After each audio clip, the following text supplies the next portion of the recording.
It's a big distance, I think. I don't know how many points exactly, but there's a big gap between them and Chelsea at the moment. So it's going to be difficult. But in football, nothing is impossible. And what I said, the Premier League is hard, is unpredictable, and yeah, I can only wish him all the best, and hopefully he can do it.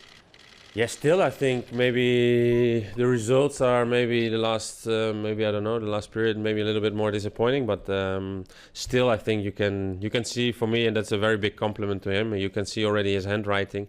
I think the way City are playing, I think is looking good, but still, I mean, the Premier League is tough.